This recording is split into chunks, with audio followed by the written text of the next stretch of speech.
Hello everyone, back into today's second video. We're going to have a look at the weather for the next week to 10 days and beyond for today's second video. So this takes us to around 21st of January, day 10, but we'll be able to extend out beyond that with the extended GFS and ECMWF ensembles may run to around a couple of weeks. Have a look at CFSV2 at the end of the video for the next 4 weeks and more. So more about that later on in the video. Just saying, weekend forecast has been released, so as always on a Saturday we've got the weekend look ahead, and it's going to be a very unsettled week coming up. It's going to be further bouts of rain, more gale force winds, temperatures in the south anyway very mild, a little bit colder at times. Up in the north, just a case of rinse repeat really in terms of what we've had throughout this winter. There's no sign of an end yet to this Atlantic domination. I'm going to start off with the zonal winds. So what's happening with the zonal winds tells us that we are likely to continue with this Atlantic domination for some time to come. This is from weatheriscool.com. Haven't showed you this for a little while. We featured it every week in the winter updates, of course. Loads of different coloured lines here. But what you really need to know is the black line first of all. So that's the most important line really, because that's the trend terms of the zonal wind over the Arctic at 10 HPA in the stratosphere at this time of the year. So at this point of the year, the zonal winds should be weakening. They should be declining gradually, and the strength of those zonal winds should be dropping off into the spring and into the summer. Of course, the dates are along the bottom of the charts in monthly periods. So that's like July just there, when the zonal winds pretty much reach their weakest. At the same time as that's happening, of course, the temperature in the stratosphere at 10 HPA is getting warmer.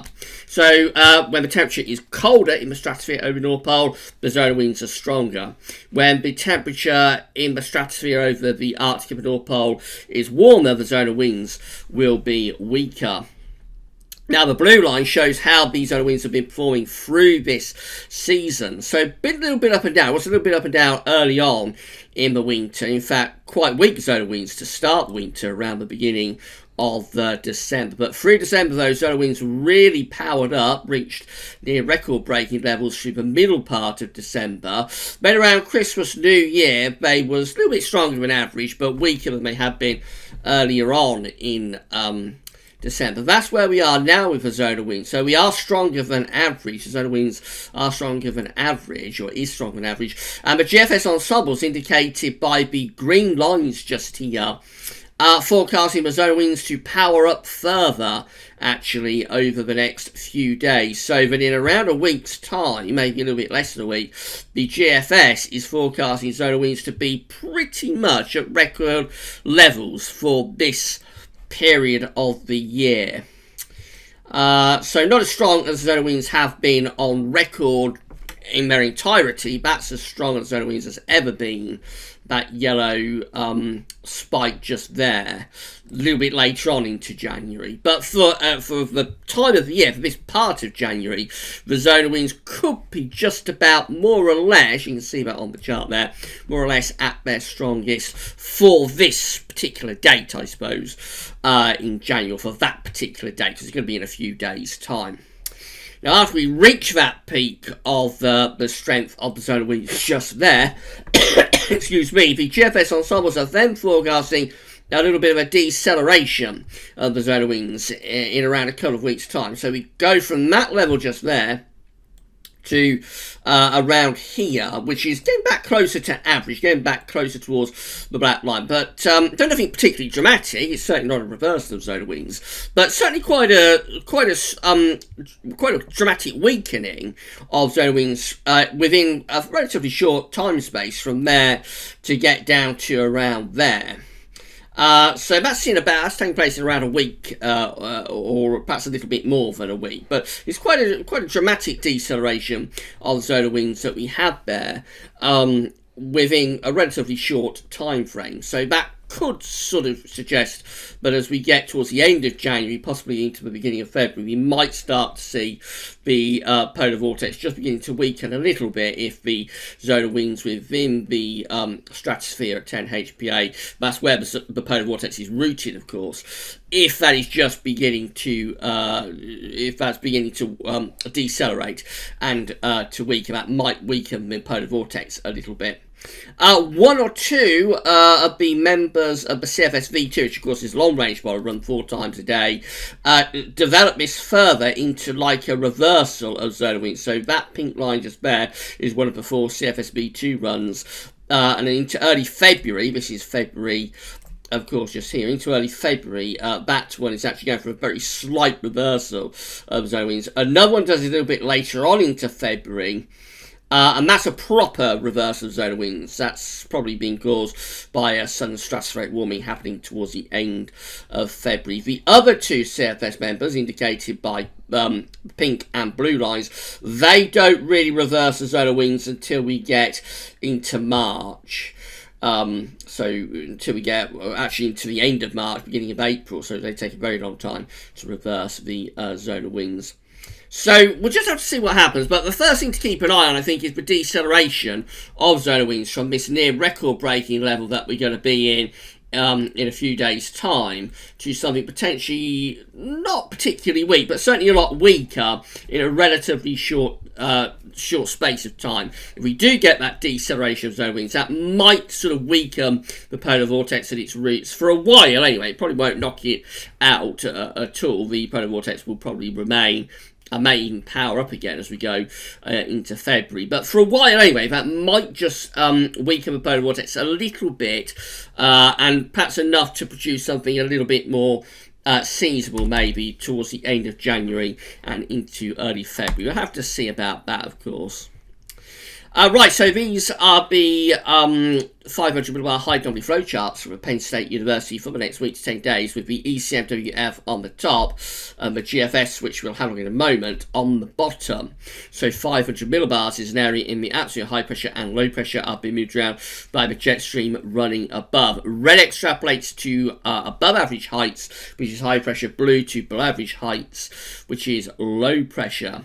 So we can see that within the week to 10-day time frame, it's taken to around the 20th, 21st of January. The ECM has a mid-Atlantic ridge developing, has some high pressure in the middle of the Atlantic, and it is trying to move it a little bit further north as well. That might be in response to the deceleration of zonal winds. Not sure we can say that definitively, but definitely a slightly cooler sort of pattern is beginning to set up with the ECM in the week to 10-day time frame. Winds are sort of coming in from a northwesterly type direction, which will be a little bit more seasonable than we've had for a while.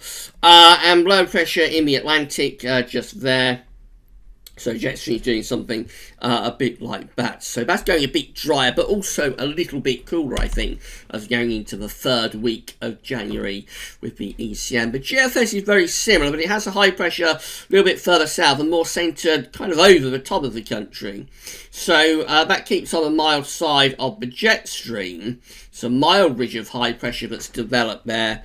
As well. There may be overnight frost and fog mixed in with that. It would depend very much whether the high is clear or cloudy, but much less of a northwesterly influence compared to what the ECM is showing. Nevertheless, they are also going in the same direction, which is through the 3rd week of January to start building in some higher pressure. So we're going to be under the cosh in the coming days. Next week going to be very unsettled. We'll talk about this in weekend forecast. There's going to be regular bouts of heavy rain, gale force winds as well through the course of next week. But from next weekend onwards, we might just start shifting more towards higher pressure, at least for a while. I don't know how long that'll last, but for a while we might start shifting towards some higher pressure in around a week or so's time, taking us through the 3rd week of January perhaps.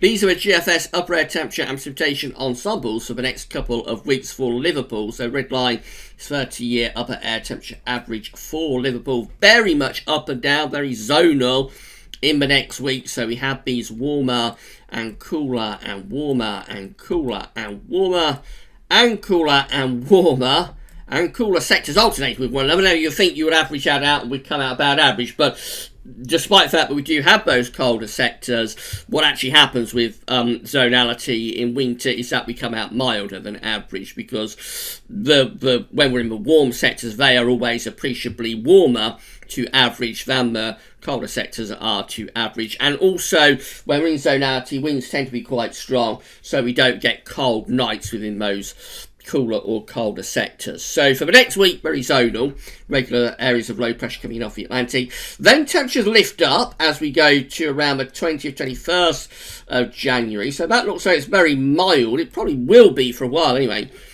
Really mild. That's when high pressure is building up. So we're already established on the 500 millibar height anomaly flow charts that high pressure is building up in around the day 10 time frame. This high pressure is going to come up from the south, I think. So initially this will be a very mild area of high pressure, but will probably contain a lot of high pressure within it.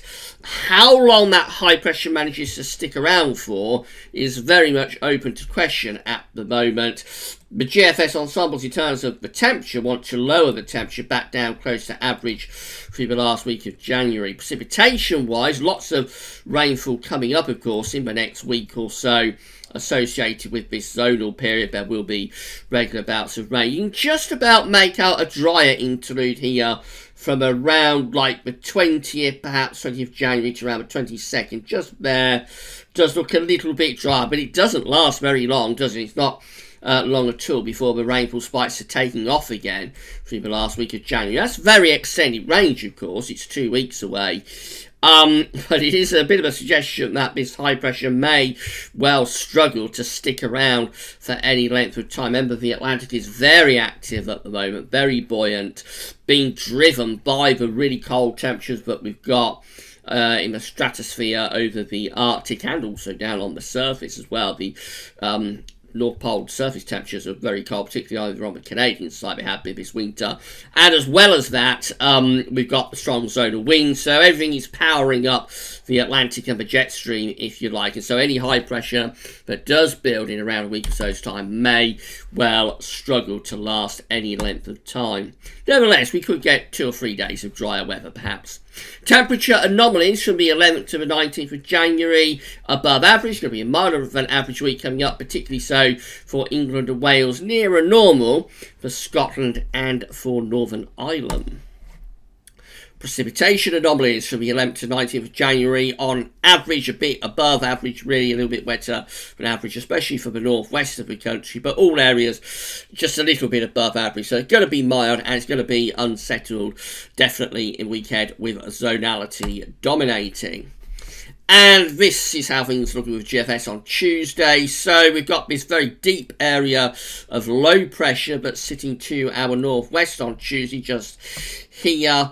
There's a secondary area of low pressure running in around the southern side of that main low, so that could give England and Wales a real battering on Tuesday. This is all covered by weekend forecast, of course. Wednesday is slightly quiet today, still quite windy in the north, and quite cold around middle of the week as well. Thursday through to Friday, unsettled with showers or longer spells of rain too. Into the weekend, though, this is the 18th, Saturday 18th, this is Sunday 19th. High pressure is building, pushing up from the south, so there's a lot of mild air being dragged up with this high pressure. You can see the isobars, let's change the colour, you can see the isobars are sort of bringing up the air, or suggesting the air is coming up from like the Azores, so it's very mild wind direction, and we'll be dragging up a lot of cloud with it as well, but nevertheless it's a little bit drier anyway next weekend, and about high pressure. And the high pressure really starts to build even stronger as we go through towards day 10. We saw it on the 500 millibar height anomaly flow chart. This is Tuesday 21st of January. High pressure really centred more or less over the top of the country.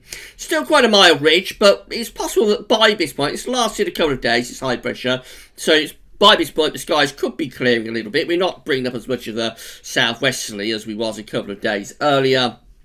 So might be getting rid of the cloud and the clag. Skies could be clearing, which means days could be quite mild in the sunshine. Nights could be getting it a little bit colder with some frost and fog. Beyond day 10, we get to Wednesday 22nd of January, and the high pressure tries to reach northwards, trying to get itself up to Greenland and Iceland, with a trough sinking through Scandinavia. Now I know you have, excuse me, you have lots of people watching from Scandinavia and Northern Europe, and I know you have had a very, very mild winter. A lot of you are tearing your hair out about how mild this winter's been so far, even into western parts of Russia. But this is the first real shot of genuine winter coming into northern Europe with this trough of low pressure. Look at those upper air temperatures, much colder than anything that we've seen so far this winter across Scandinavia. This is just one run of the GFS, so it could well be an outlier. But if it came off like this, then by the 22nd of January, Scandinavia and northern parts of Europe are being plunged into their first genuinely cold and snowy spell of this winter, which is remarkably late in the winter for that to happen. But there we go. We go through to 23rd of January. This is all a long way off, remember. This is 300 hours away. And it looks really cold now across northern, northeastern parts of Europe. We're just keeping that cold at bay with this area of high pressure. It's very close to the UK. There's the upper air temperature. So again, we see western Russia. Winter has finally arrived into the west of Russia, where it's been so very mild through this winter so far. Much of Scandinavia also looking very cold. Baltics areas looking really cold and snowy as well with this trough of low pressure. As I say, we're just on the periphery of it, but we are probably cold enough for snow showers for northern and eastern parts of the country.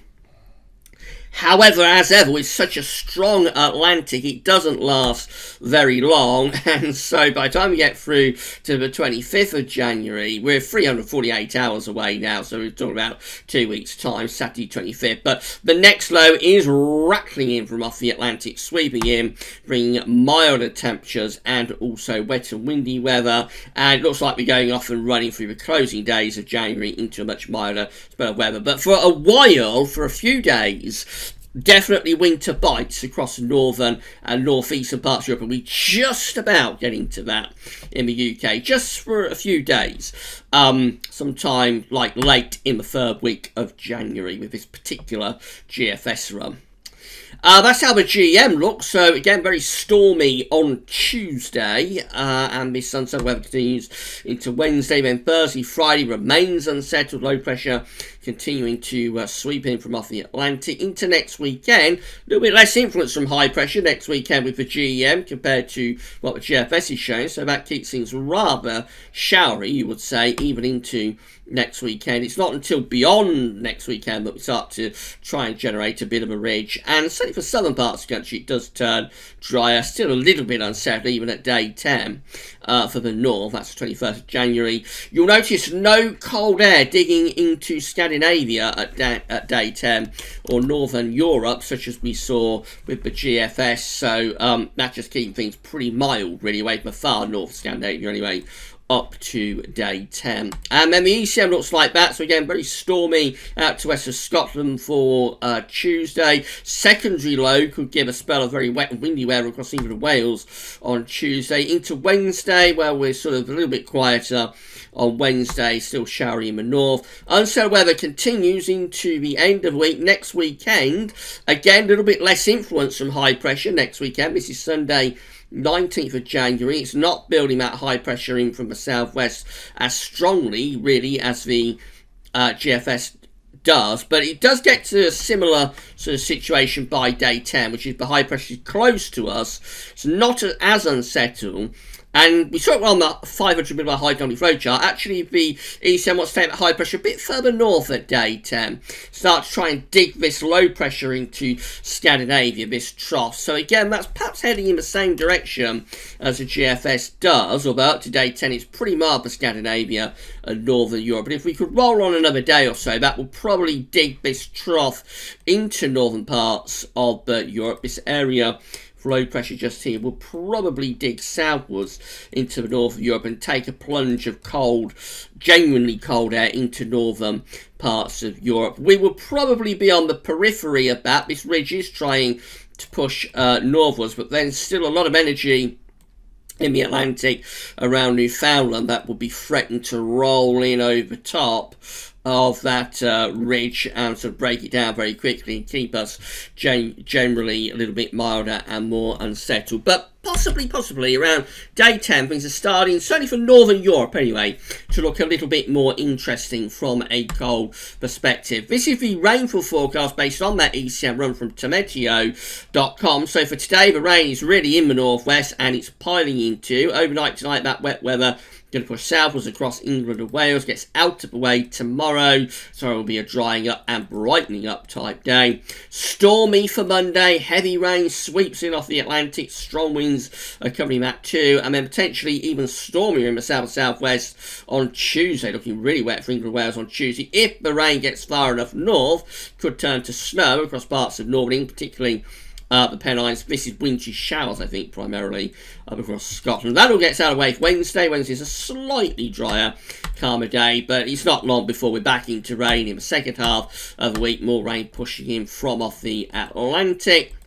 And then we're going to next weekend, and things just begin to dry out a little bit as we raise pressure slightly. So we lose those bouts of rain as we start to move up towards day 10. Although it's not completely settled even at day 10. There's another band of rain pushing south. That's probably a cold front that will be introducing colder air from the northwest by day 10, which is the 21st of January. These are the options on the table within the ECM ensembles today for day 10, which is the 21st of January. So we have 15 members of the ECM ensembles, which does include the operational run, that's the run we've just been talking about, and the control run, that have above average heights over the country, but try to reach a little bit further northward. So it's trying to allow some cooler air to get into the north. It's a more settled situation as well by day 10 than we've been in the days before. Another 11 members of the ECM ensembles have the high pressure sitting pretty much over top of the country. That's going to be mainly dry. Whether that's mild or cold depends on the exact position of the ridge and what the air mass is like underneath it. 10 members of the ECM ensembles with high pressure a little bit further northwards, bringing in a bit of an easterly. So that could be quite a coldish option. And certainly cold enough for frost. We have 8 just here that have the high pressure down to the southwest. That's bringing in a mild west-southwesterly. And then 7 with the high pressures, more or less a mid-Atlantic ridge. And that trough is sinking through Scandinavia. That'll probably be the closest to what the GFS 6 o'clock run, operational run, was showing a few minutes ago. That brings us just on the periphery of potentially really quite cold air that's over Scandinavia and to our northeast. So again, it's a case, as we've been saying in the videos all week, it's a case of where this high pressure is going as it builds in around a week's time. Will be a mild ridge initially. Where that high pressure goes is going to be important for what happens beyond that as we move towards, almost going towards the last week of January. In 2 weeks' time, these options that we've got, this gets us to the 26th of January. You'll notice quite big changes by then. All of those red colours are gone. The above average heights are gone. Most of these options look like they're going unsettled, so let's go through them. 11 members of the ECM ensembles by the last week of January have low pressure dominating out to the northwest, so that's back into wet, windy and Atlantic driven stuff. 10 with high pressure to our south, low pressure to the north, so that's mild and westerly. Another 10 just here with the low pressure through the country. Quite unsettled, a little bit cold with that, probably lining the jet stream up northwest to southeast. 8 just here with a deep trough through Scandinavia and much of central northern Europe, a ridge out in the middle of the Atlantic. That's potentially the coldest option. Those 8 just there, they could be quite cold and wintry, bringing in the winds from the northeast perhaps. 7 have high pressure pretty much over the top of the country, so that's dry, potentially a bit on the cold side as the wind will be drifting in off the continent. And then another 5 with a deep trough of low pressure, more or less over the top of the country, just centred a little bit to our east just there. Jet stream is probably lined up northwest southeast, so rather cool, maybe a little bit on the cold side, and quite unsettled. It does look as though, however, as we get through to the last week of January, it turns more unsettled again. I think that's the main takeaway from that. So any sort of build of high pressure that develops in around a week's time is probably going to be quite short-lived, and by the last week of January, we could well be back under low pressure once again. This is how the CFS V2 is looking. So these are 500 millibar heights broken down to week periods. The first week period takes us from the 11th through to the 17th of January with below average heights out to the northwest and above average heights down to the south and the southwest. We're bringing in the winds from the southwest, so it's mild and it's very unsettled, particularly in the north and west of the country. Week 2 is the 18th to 24th of January, with the above average heights then across many central and northern parts of Europe. So it's going a bit drier there, still mild, winds are coming in from the west or from the southwest as well. Week 3 looks like that. It's going to be the 25th to the 31st of January. Low pressure comes back to the north, high pressure sinking southwards. That's turning more unsettled, still mild. And then finally, week 4 looks a little bit different, with a mid-Atlantic ridge, high pressure out to our west, low pressure to the northwest. So that could be a bit cooler, probably bringing in the winds from more of a northwesterly direction. And the driest where we've had, of course, is in the west and in the southwest. I did see quite an interesting CFS V2 run today. This is at Meteo Seal. This is a midnight run of the CFS. It was generated midnight on the 10th of January. So there's 24 hours delay on these charts going through. We're starting off on the 24th of January with winds in from the northwest. So it's a little bit cooler there. Then we go mild with those west-southwesterly winds before another push of cold air from the north and northwest towards the end of the month. So that's the 31st of January. Low pressure is sinking through much of central and northern Europe, with cold air as well digging in. High pressure out to west. Winds have turned into the north. That's a proper cold snap appearing there. With the CFS for the very end of January. This is the 1st of February. The high pressure then is out to the northwest. Winds are sort of turning northeasterly. That would be dragging in some snow showers from the east. It's not long before the high pressure sort of sinks back down across the country, though. We start to go back into those mild westerly winds. So by the 5th of January, we've gone milder again. And we go off into another spell of quite stormy and unsettled weather there as we move towards the second week of January. But then round Valentine's Day, this is the 14th, we get this low pressure diving southwards just here. It's breaking away from the polar vortex kind of thing, and it's starting to pull down some colder air with it once again, with those southerly tracking lows. And you see how very gradually the CFS is trying, or this particular CFS run is trying to get itself into a colder scenario. And then as we go through towards the final sort of 10 days of February, we start to really change the pattern a lot. Low pressure then sinks in towards France, Spain and the Mediterranean. Higher pressure is building to the north, and winds are turning northeast. That's a much colder scenario, and this time it's a much more long-lasting cold type pattern as well. Winds going into the east northeast. That would be bringing snow showers into northern and eastern parts of the country. As we go through the final week of February, it looks like we're setting up quite a prolonged cold pattern, with high pressure to the north of Scotland, so around Scandinavia, and to Iceland. Low pressure is to our south, with bringing easterly winds much colder late in February than anything that we've had through this winter up to that point. And it actually starts at the beginning of January. The pattern change starts at the end of January, I should say. Pattern change starts at the end of January, but it keeps going back, keeps swinging back to the established westerly pattern, but very gradually over time through February we get ourselves into a much colder spell, and this goes on even into March. I won't go any further than that, but it goes for more cold conditions even as we go into the first half of March, with low pressure again diving southwards along with projecting high pressure out to the west of the country. Just quite a prolonged cold spell of weather that sets up there in sort of like the last 10 days of February. But the actual change, the first sort of push of colder air, actually begins late in January.